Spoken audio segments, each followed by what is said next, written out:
英語聞き流しリスニング、英語テキストと MP3 ダウンロード、その他の物語はホームページからお聞きいただけます。88thpp.com 88thpp.com 10th June. Dear Daddy, this is the hardest letter I ever wrote, but I have decided what I must do, and there isn't going to be any turning back. It is very sweet and generous and dear of you to wish to send me to Europe this summer. For the moment I was intoxicated by the idea, but sober second thoughts said no.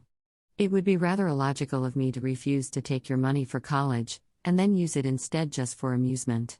You mustn't get me used to too many luxuries. One doesn't miss what one has never had, but it's awfully hard going without things after one has commenced thinking they are his, hers. English language needs another pronoun, by natural right. Living with Sally and Julia is an awful strain on my stoical philosophy. They have both had things from the time they were babies. They accept happiness as a matter of course. The world, they think, owes them everything they want. Maybe the world does. In any case, it seems to acknowledge the debt and pay up. But as for me, it owes me nothing, and distinctly told me so in the beginning. I have no right to borrow on credit, for there will come a time when the world will repudiate my claim. I seem to be floundering in a sea of metaphor, but I hope you grasp my meaning. Anyway, I have a very strong feeling that the only honest thing for me to do is to teach this summer and begin to support myself. Magnolia. 4 days later. I got just that much written, when, what do you think happened?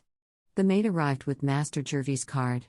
He is going abroad too this summer, not with Julia and her family, but entirely by himself. I told him that you had invited me to go with a lady who is chaperoning a party of girls. He knows about you, Daddy. That is, he knows that my father and mother are dead, and that a kind gentleman is sending me to college. I simply didn't have the courage to tell him about the John Grier home and all the rest. He thinks that you are my guardian and a perfectly legitimate old family friend. I have never told him that I didn't know you, that would seem too queer. Anyway, he insisted on my going to Europe. He said that it was a necessary part of my education and that I mustn't think of refusing. Also, that he would be in Paris at the same time, and that we would run away from the chaperone occasionally and have dinner together at nice, funny, foreign restaurants. Well, Daddy, it did appeal to me. I almost weakened. If he hadn't been so dictatorial, maybe I should have entirely weakened. I can be enticed step by step, but I won't be forced. He said I was a silly, foolish, irrational, quixotic, idiotic, stubborn child. Those are a few of his abusive adjectives. The rest escape me, and that I didn't know what was good for me. I have to let older people judge. We almost quarreled. I am not sure but that we entirely did. In any case, I packed my trunk fast and came up here. I thought I'd better see my bridges in flames behind me before I finished writing to you. They are entirely reduced to ashes now. Here I am at Cliff Top, the name of Mrs. Patterson's cottage, with my trunk unpacked, and Florence, the little one, already struggling with first declension nouns. And it bids fair to be a struggle. She is a most uncommonly spoiled child. I shall have to teach her first how to study. She has never in her life concentrated on anything more difficult than ice cream soda water. We use a quiet corner of the cliffs for a schoolroom. Mrs. Patterson wishes me to keep them out of doors, and I will say that I find it difficult to concentrate with the blue sea before me and ships sailing by. And when I think I might be on one, sailing off to foreign lands, but I won't let myself think of anything but Latin grammar. The prepositions a or ab, absque, coram, cum, de e or ex, pre, pro, sin, tenus, in, subter, sub and super govern the ablative. So you see, Daddy, I am already plunged into work with my eyes persistently set against temptation. Don't be cross with me, please, and don't think that I do not appreciate your kindness, for I do, always, always. The only way I can ever repay you is by turning out a very useful citizen. Are women citizens? I don't suppose they are, anyway, a very useful person. And when you look at me you can say, I gave that very useful person to the world. That sounds well, doesn't it, Daddy? But I don't wish to mislead you. The feeling often comes over me that I am not at all remarkable. It is fun to plan a career, but in all probability I shan't turn out a bit different from any other ordinary person. I may end by marrying an undertaker and being an inspiration to him and his work. Yours ever, Judy. 19th August. Dear Daddy Longlegs. My window looks out on the loveliest landscape, oceanscape, rather, nothing but water and rocks. The summer goes. I spend the morning with Latin and English and algebra and my two stupid girls. I don't know how Marion is ever going to get into college or stay in after she gets there.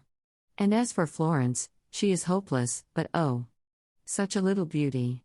I don't suppose it matters in the least whether they are stupid or not so long as they are pretty. One can't help thinking, though, how their conversation will bore their husbands, unless they are fortunate enough to obtain stupid husbands. I suppose that's quite possible. The world seems to be filled with stupid men. I've met a number this summer. In the afternoon we take a walk on the cliffs, or swim, if the tide is right. I can swim in salt water with the utmost ease. You see, my education is already being put to use. A letter comes from Mr. Jervis Pendleton in Paris, rather a short, concise letter. I'm not quite forgiven yet for refusing to follow his advice. However, if he gets back in time, he will see me for a few days at Lock Willow before college opens, and if I am very nice and sweet and docile, I shall, I am led to infer, be received into favor again. Also a letter from Sally.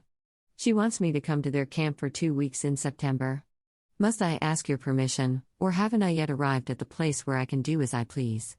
Yes, I am sure I have. I'm a senior, you know. Having worked all summer, I feel like taking a little healthful recreation. I want to see the Adirondacks. I want to see Sally. I want to see Sally's brother. He's going to teach me to canoe, and we come to my chief motive, which is mean. I want Master Jervy to arrive at Lock Willow and find me not there. I must show him that he can't dictate to me. No one can dictate to me but you, Daddy, and you can't always. I'm off for the woods. Judy. Camp McBride, 6 September. Dear Daddy. Your letter didn't come in time, I am pleased to say. If you wish your instructions to be obeyed, you must have your secretary transmit them in less than 2 weeks. As you observe, I am here, and have been for 5 days. The woods are fine, and so is the camp, and so is the weather, and so are the McBrides, and so is the whole world. I'm very happy. There's Jimmy calling for me to come canoeing. Goodbye, sorry to have disobeyed, but why are you so persistent about not wanting me to play a little? When I've worked all the summer, I deserve 2 weeks. You are awfully dog-in-the-mangerish.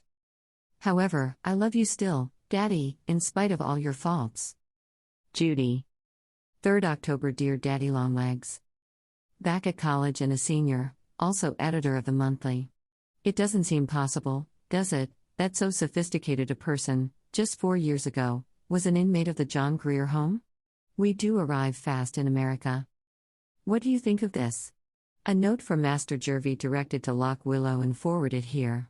He's sorry, but he finds that he can't get up there this autumn. He has accepted an invitation to go yachting with some friends. Hopes I've had a nice summer and am enjoying the country.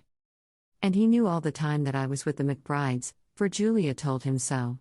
You men ought to leave intrigue to women, you haven't a light enough touch. Julia has a trunk full of the most ravishing new clothes, an evening gown of rainbow Liberty crepe that would be fitting raiment for the angels in paradise. And I thought that my own clothes this year were unprecedentedly, is there such a word? Beautiful. I copied Mrs. Patterson's wardrobe with the aid of a cheap dressmaker, and though the gowns didn't turn out quite twins of the originals, I was entirely happy until Julia unpacked. But now, I live to see Paris. Dear Daddy, aren't you glad you're not a girl? I suppose you think that the fuss we make over clothes is too absolutely silly? It is. No doubt about it. But it's entirely your fault. Did you ever hear about the learned hair professor who regarded unnecessary adornment with contempt and favored sensible, utilitarian clothes for women? His wife, who was an obliging creature, adopted dress reform. And what do you think he did? He eloped with a chorus girl. Yours ever. Judy. P.S. The chambermaid in our corridor wears blue checked gingham aprons. I'm going to get her some brown ones instead, and sink the blue ones in the bottom of the lake. I have a reminiscent chill every time I look at them. 英語聞き流しリスニング、英語テキストと MP3 ダウンロード、その他の物語はホームページからお聞きいただけます。88thpp.com 88thpp.com